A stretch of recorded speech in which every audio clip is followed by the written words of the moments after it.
Core Connection. I'm Mira Rubin here with you on Enlightened World Network, and this is Maggie. And today our topic is balancing the energy bodies. So, yesterday we talked about balancing the chakras, and now we're going to take it literally to a new dimension. But before we get started, let's take a minute or two to get present. And let's take a deep breath in through your nose and hold it. And imagine clean, crisp oxygen flooding your lungs, flowing into your bloodstream, nourishing your cells, and bringing vital life energy throughout your body and being. And as you exhale any tension, any stress, fatigue, negativity. And now let's take another deep breath in through your nose and hold it. And this time, imagine brilliant, bright light lighting you up from the inside out, energizing, electrifying, and illuminating from the inside out to brighten you in your expression in the world. And as you exhale any remaining tension, stress, negativity, and fatigue. And now let's just gently press our palms together and really softly rub your fingers against your palms to feel the deliciousness of that wonderful sensation. And bring yourselves present right here, right now. Welcome, welcome. It's Friday. And we're going to top off the week by talking about energy. We talked about that yesterday and how we can bring ourselves back to center by aligning our energy centers and using that as a practice to create a a uniform or a whole field of our own energy around us to create balance and ease and more clarity, sense of safety and presence. And so today we're going to take it a step further. I've had occasion to good morning, Rosalind. Welcome. Happy Friday to you and to everyone who's joining us. We're talking about balancing the energy bodies beyond the that centers that are part of our physicalness. So, in working with one client who is super attuned to energy and very well, super sensitive. She had her second COVID shot and was feeling really bad, and we were debating as to whether to have a session or not. And I muscle tested, and the answer kept coming up. Good morning, Angela. Welcome. I don't know if I've seen your name here before, and if not, even if we have, it's wonderful to have you joining us. So we're talking about balancing the energy bodies today. Anyway, so this one client was feeling very poorly after having had a COVID shot, and she was running a fever, and we I muscle tested to see if we should do a session that we scheduled, and got yes, which was really surprising because normally, it's better to just rest from those kinds of situations. But in any case, Maggie's pretty vocal today, huh? In any case, we did the session, and what came up was to balance the energetic bodies beyond our primary physical energy. And it's interesting because I've been aware of that the fact that we have multiple energetic fields, but it hadn't been in my conscious awareness for a really long time. And yesterday it came up to be working with them. And I thought it might be a benefit to the rest of us as well. And I did a bunch of work on myself with multiple energy bodies this morning because I've been feeling a bit under the weather. And I feel more energized and integrated than I did before that. So uh, some of you may the have cultivated the skill of muscle testing. And I find that to be tremendously beneficial in the work that I do, to get some direction, get some clarity when I'm not really really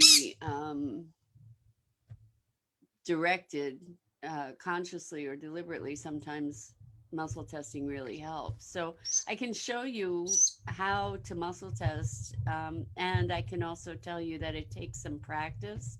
A lot of people do it this way. So I'm holding my fingers sort of locked in rings, interlocking rings, and then I'm holding those fingers and pulling. And then what you want to do with muscle testing, whether it's that way or some people use their body as a as a pendulum, sort of, to see which way their body moves. But if we do this with any muscle testing, you want to ask your questions in multiple ways to be able to validate the answer. So here I'm going to say, well, what's a yes? And when I pull on my fingers, you can see that they're staying interlocked. And I can say, what's a no? And when I'm pulling the same way, I can't keep them closed. What's a no? What's a yes? What's a no? And you can try that. The expectation is that a no is going to make the fingers not be able to hold strong, and a yes is going to be able to make them hold strong. And you can practice with that. Now, it's you don't want to use muscle testing to try and predict future events because it's not accurate. And my experience over more than 30 years muscle testing is that it's not a great idea to try to use muscle testing for emotionally charged events, or issues, because you tend to get skewed answers. We can affect the results of muscle testing. So the ideal for using this kind of um, feedback is to be unattached to the outcome and to be very clear about how you ask your questions. So uh, you don't, first of all, they have to be yes and no questions. You can't ask what's the nature of the universe, because you just get yeses and nos. And you need to be clear, like, in my experience, asking questions like, should I do this or should I do that, a is not going to give you great answers, because in the workings of the universe, should doesn't really exist, right? So you could say, would it be to my highest good to do this? Would this benefit me, emotionally, physically, whatever? And then you also want to ask it the opposite way. Would it be detrimental to me? And if you're getting answers that don't jive with each other, then something is off with your muscle testing. And it does take practice, because sometimes what can happen too is that you just get no answers. There's like, you get a jumble, and that's when, like, circuits are switched. So then it's a good idea to just sort of shake it out and maybe take a break and come back to it later. But anyway, I have found muscle testing to be profoundly effective in my work with myself and my work with my clients. And the reason I'm talking about it is because if not too many of us are sensitive, first of all, to the notion that we have multiple energy bodies or energetic fields, multiple dimensions of them, and secondly, how to tune into them. So I can't say that I'm physically sensitive to them. However, this client that I worked with yesterday which was awesome. So what happened was, we worked in these different energetic bodies, and in her eighth energetic body, I know that there are schools of thought that name these different bodies and that talk about their characteristics and how many there are. And I really have no idea about any of that. And the fact is that I don't even have to know in order to be able to interact with them effectively, because I can muscle test and say, okay, we're working in the eighth energetic body. And what we did with her, which was really interesting, was to tune into each consecutive energetic field. And some were small, some were large. And we'd go to check out the chakras in each of those energetic bodies, and did balancing through those different bodies. And then the eighth body had a lot going on, and a lot of emotion was arising as we were working in it. And as we balanced everything, when we started, she was feeling feverish and not well at all. And after going through balancing the energy bodies, she was in much better shape. She didn't feel feverish, which was amazing. And she had purged some emotion. Good morning, Lisa. Welcome. It's great to have you here. Um, sorry, I dropped my phone. Um, so I'm talking about this because there's so many. Um, I'm thinking that I'm just going to say the word assaults from energy in our environment that our best defense. And I don't, again, I don't like using these words, because my belief is that by keeping our fields whole and balanced, that we're in good shape, that we're better able to navigate the world, that we don't need all kinds of protections. What we need is to make ourselves whole. This is where, that's my belief. um, and my working hypothesis. I'm not saying it's true. I'm saying that's where I come from. Um, but I think that being more aware of our own energy and our own energy fields really puts us in a better place to navigate the world, and to come from a place of presence and balance, and we help ourselves um, to take better care of ourselves this way. So I'm wondering if any of you have had the experience of connecting with these broader fields. If this is a new concept, each of those fields, each of those energy bodies also has its own energy centers, its own chakras. And it may be that this is all just a construct or multiple constructs. I mean, I think that ultimately all of it is a construct, but I think it's a useful construct to be able to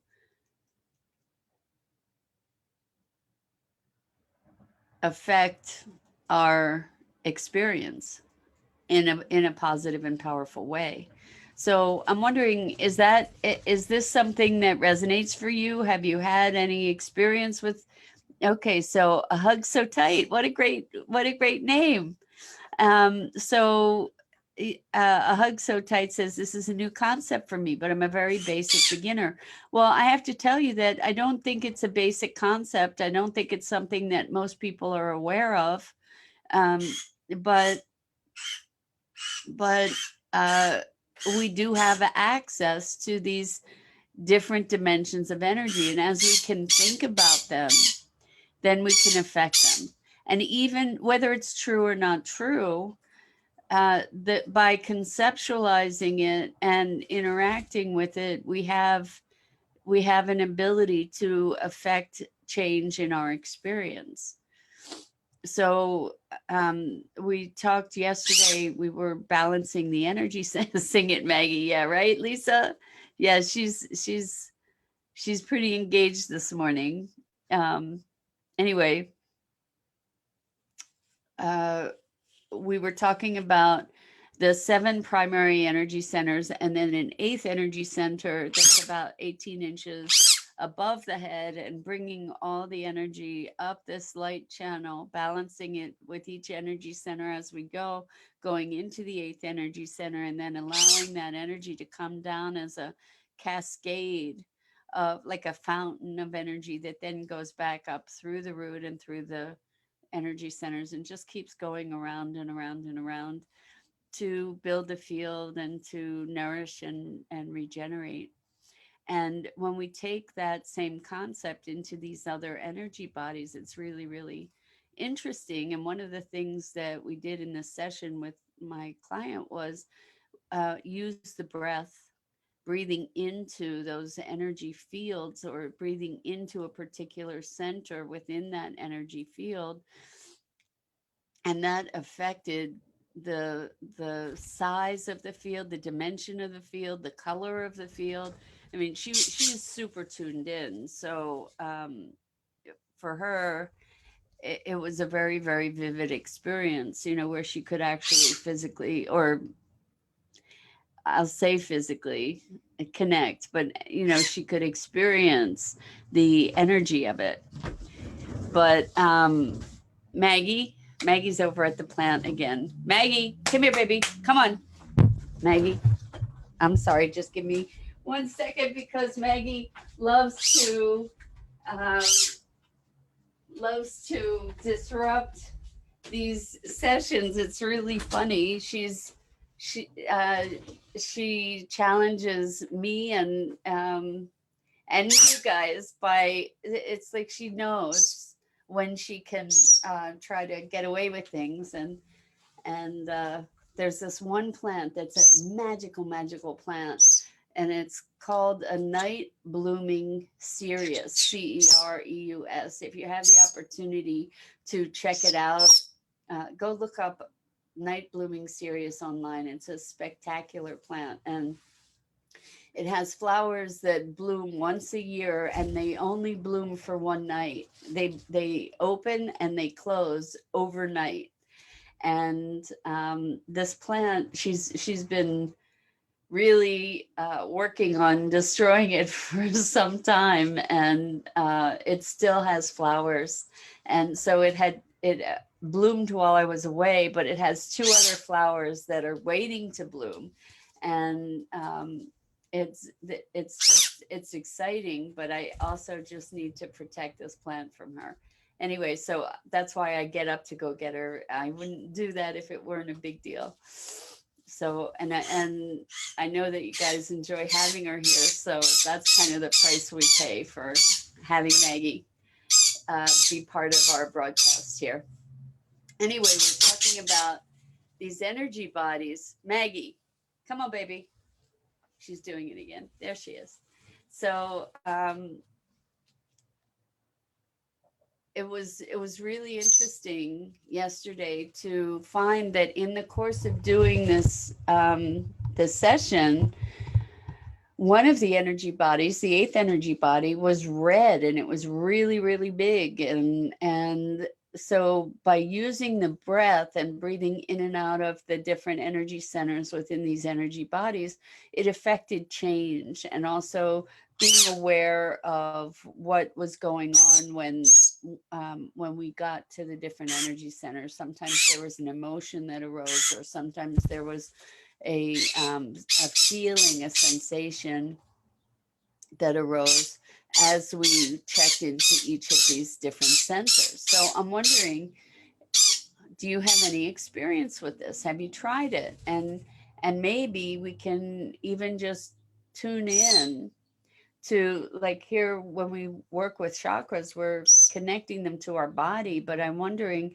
what happens if you can just take a moment and be present and feel into the next level energy body that might be around that. As I'm tuning into it, I I tend to think that I'm not all that sensitive to a lot of energy. At least it doesn't register in my head that I am.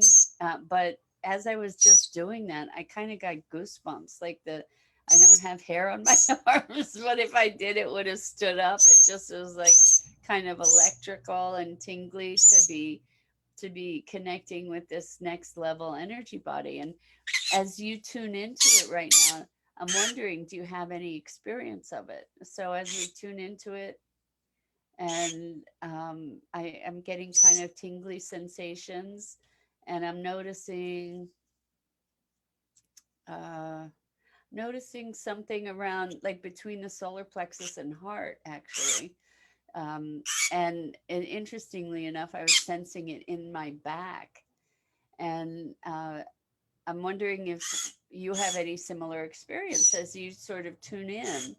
You know, are you aware of any kind of sensation? Are you aware of any kind of shift in your energy as you imagine this field that is kind of an envelope that's surrounding your physical body? What happens for you as you tune into that? And then if you notice that as you tune into it, if you are able to experience it, if you notice any kind of sensation or any kind of imbalance, what happens if you breathe into it?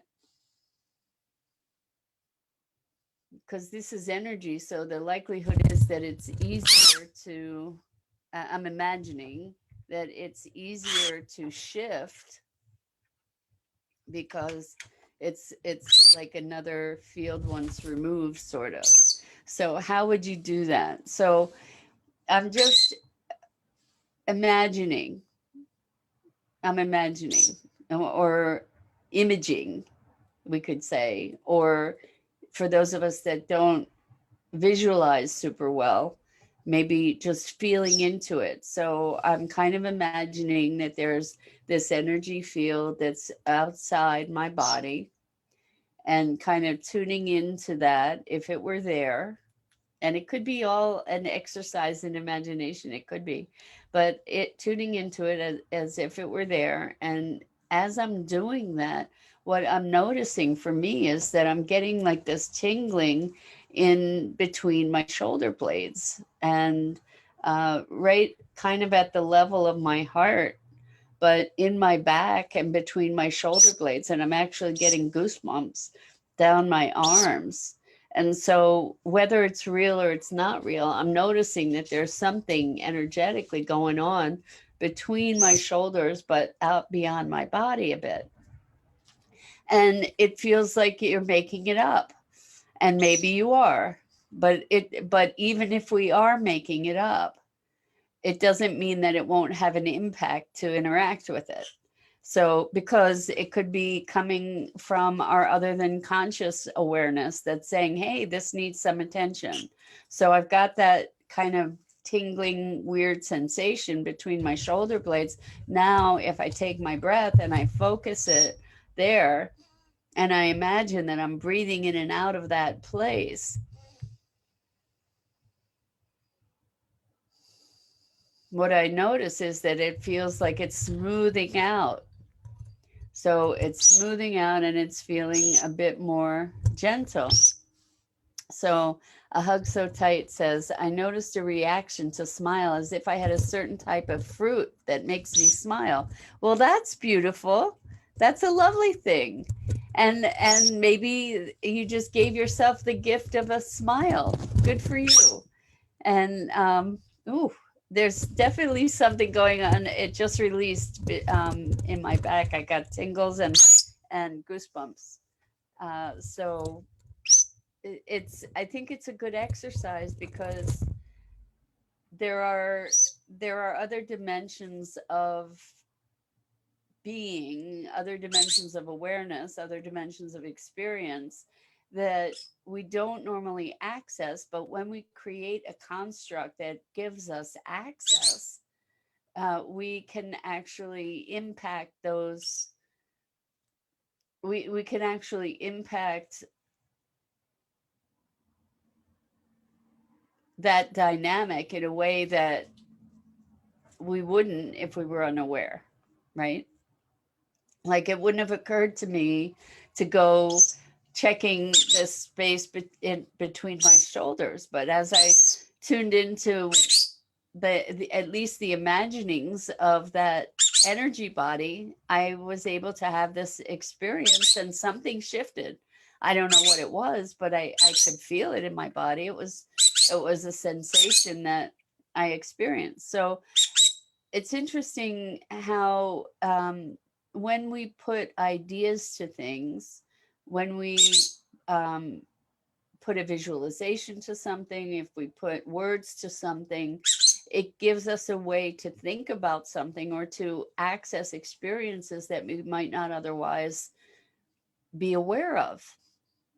So we you probably heard that Eskimos have a gazillion different words for snow, all different distinctions about snow that most of us don't have any awareness of. But when we start making these distinctions, when we start creating a context, when we create a language for it, then can expand our lexicon, that it expands not only our words, but it expands our capacity to recognize something. And I think that that's the case with this notion of multiple energy bodies, that it gives us a refined, or it provides a refinement to our ability to create balance for ourselves. So I hope that you'll try that out, and I'd love to have your feedback around it to see if you feel more balanced, if you feel more connected by playing with these things. And I think it gives us inroads into our beingness, to play with these constructs, not necessarily as something that is hard and fast and true, but as a vehicle to enrich our awareness and our experience. So anyway, it's Friday. It's been wonderful, wonderful, wonderful to be back with you guys. I so appreciate you, and I appreciate you playing with me in these morning musings. And I wish you a wonderful, wonderful weekend. I'm Mira Rubin. This is the Core Connection. This is Maggie. Whoops, there she is. And we go live each weekday morning on Enlightened World Network. Please check out the awesome programming and wonderful community in the Enlightened World Network Facebook page, and EWN One with the Earth, and Enlightened World Living. And hopefully, I will get to see you again next week. Lots and lots and lots of love to you.